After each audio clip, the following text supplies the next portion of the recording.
J'ose dire que la performance ne va pas avec la communication.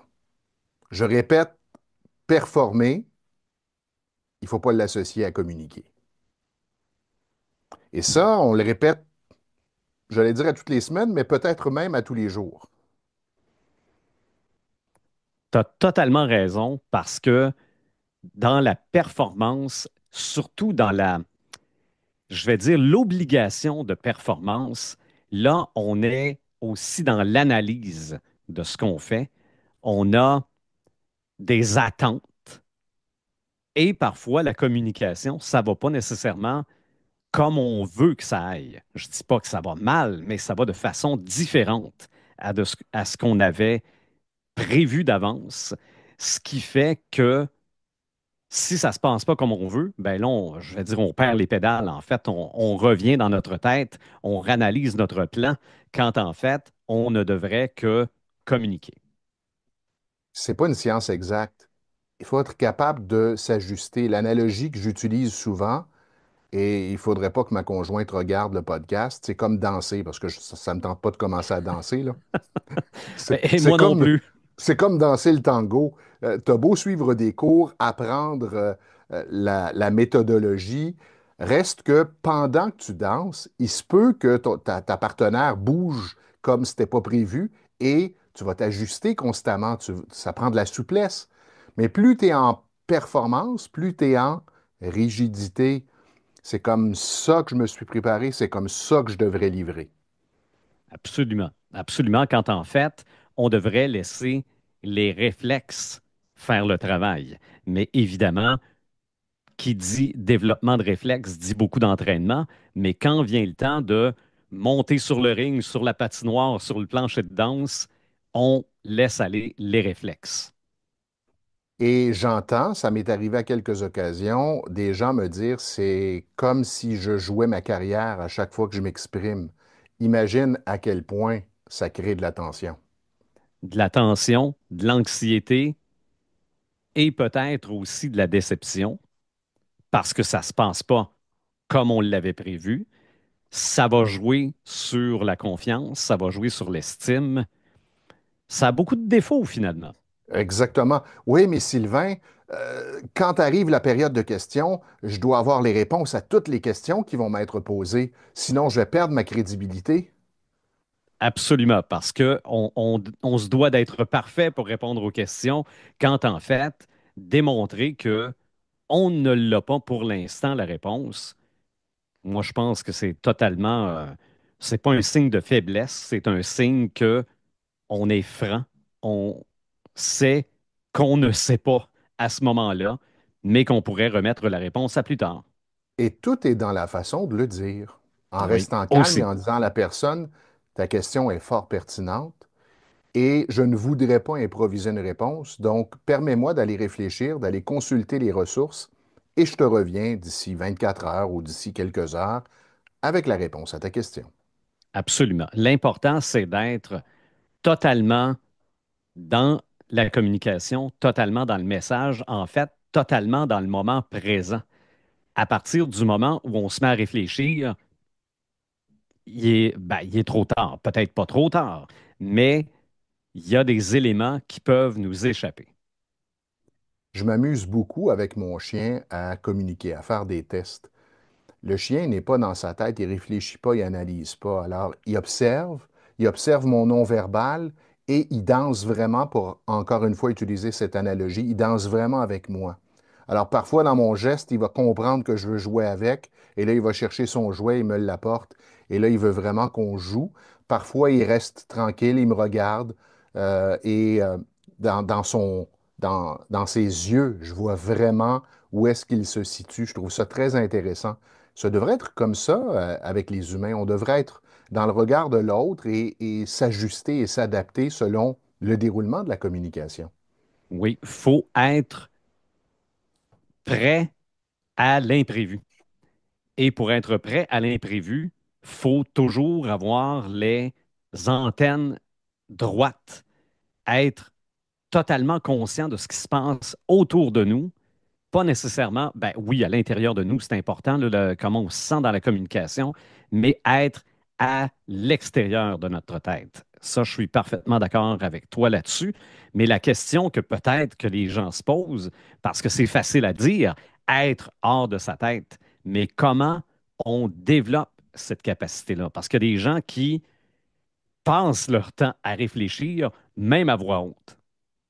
Absolument. Première chose qui est importante, c'est la préparation. Être bien préparé quand on a une communication à livrer. Donc, savoir ce qu'on veut dire, pourquoi on le dit et comment on le dit. En s'entraîner. Ça, c'est une partie souvent négligée, c'est-à-dire s'exercer. S'exercer à voix haute, là, pas juste dans sa tête. Vraiment verbaliser son message, surtout lorsque le message est délicat. Évidemment, on ne peut pas pratiquer toutes nos communications de tous les jours, mais lorsque j'ai un message délicat, précis à communiquer, là, à ce moment-là, c'est important, ou une présentation, c'est important que je me prépare. Et se poser la question, est-ce que j'ai peur du regard de l'autre? Est-ce que j'ai peur du jugement de l'autre? Ou si moi, je suis préparé, je vais livrer ce que j'ai à livrer et je vais m'ajuster selon la réaction des gens, mais je ne peux pas plaire à tout le monde, là. Je vais donner le plus que je peux donner, le maximum que je peux donner. Et être attentif à ce qui se passe autour de nous. C'est important c'est de comprendre que la communication, c'est pour l'autre, c'est pour le public, que ce soit d'une personne ou de 300 personnes, dès qu'on est concentré sur ce qu'il y a devant nous, c'est-à-dire les gens qui nous écoutent, moi, je pense que déjà en partant, on est beaucoup moins dans notre tête. Et ça m'amène à un point intéressant par rapport à ce que tu viens de dire. Lorsqu'on fait une présentation, on n'est pas un conférencier, on n'est pas rémunéré pour une performance. On est là pour partager, pour présenter, que ce soit un rapport, que ce soit, je ne sais pas, un nouvel apprentissage. Et il faut s'enlever cette pression parce que souvent, j'entends ça de la part des gens. C'est comme s'ils doivent absolument performer comme s'ils étaient conférenciers. Je leur dis, ben non, c'est pas ton mandat. Ton mandat, c'est d'aller partager. Et voilà comme un échange. Donc, garde pas la balle pour toi. Si tu joues au tennis avec quelqu'un et que tu gardes la balle pour toi, que tu frappes, je sais pas moi, la balle dans les airs, ben, ton adversaire va trouver ça plate, pas à peu près, là. Tu risques de Oui. terminer pas mal tout seul cet entraînement-là. Alors, fais circuler la balle, pose des questions, crée des interactions, et ça va t'enlever une pression parce que tu vas avoir justement ce plaisir de partager le message avec les autres, comme si c'était une communication avec une personne, sauf que ça se passe avec un groupe. Ce que je mentionne parfois à des étudiants, c'est qu'en fait, ce n'est pas une présentation, c'est une causerie. Mhm. C'est qu'on va, on, ça revient au même. On se retrouve à l'avant pour parler d'un sujet, mais de dire Sylvain vient présenter son métier ou Sylvain vient causer de son métier, mentalement, il y a une sacrée différence. Donc, oui, c'est bien de connaître son sujet, d'avoir structuré son message, mais après ça, on parle, on cause, on le livre.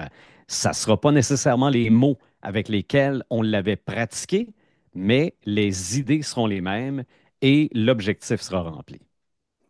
Je coachais quelqu'un cette semaine qui me disait, c'est important pour moi que mon message soit impeccable, que le vocabulaire soit bien sélectionné.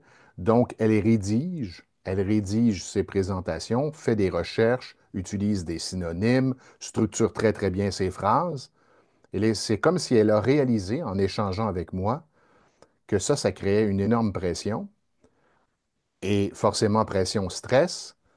Et ce stress-là de vouloir absolument, pour le cerveau, c'est de vouloir dire ce qu'elle a rédigé, alors que ce qu'elle a rédigé, un, c'est pour l'œil et non pour l'oreille. Deux, c'est un vocable qu'elle n'utilise pas dans la vie de tous les jours. Oui. Comment veux-tu être confortable dans un contexte comme celui-là? Et en plus, rappelons-nous que les émotions, c'est contagieux. Donc, si elle n'est pas confortable lorsqu'elle cause de ce sujet-là devant les gens vont le sentir. Les gens vont devenir inconfortables aussi, alors que si c'est quelqu'un qui vient causer de son sujet, et qui est là parce qu'on a considéré qu'elle était compétente pour parler de ce sujet-là, ben, c'est plus facile aussi. Il y a comme, je vais appeler ça une espèce de feedback d'émotion. Si moi j'ai du plaisir à l'avant, les gens ont du plaisir devant moi, et comme les gens ont du plaisir devant moi, je vais avoir plus de plaisir à l'avant. Donc, mais l'inverse aussi est vrai. Ça, c'est fondamental. Donc, se poser la question, comment je pourrais avoir du plaisir dans ma présentation ou dans ma communication pour amener un petit peu plus de souplesse et de légèreté. Et l'humour, bon, en ce qui me concerne, et je l'ai expérimenté parce que dans ma carrière d'animateur radio, j'ai eu la chance de travailler avec des humoristes. Et rapidement, j'ai réalisé que je n'avais pas ce talent parce qu'à mon sens, c'est un talent d'apprendre une blague et de faire rire avec cette blague-là. Combien de fois j'ai Oui. essayé. Mais l'humour spontané, donc ne pas avoir la prétention, ça me fait rire, ça me fait penser à quelque chose.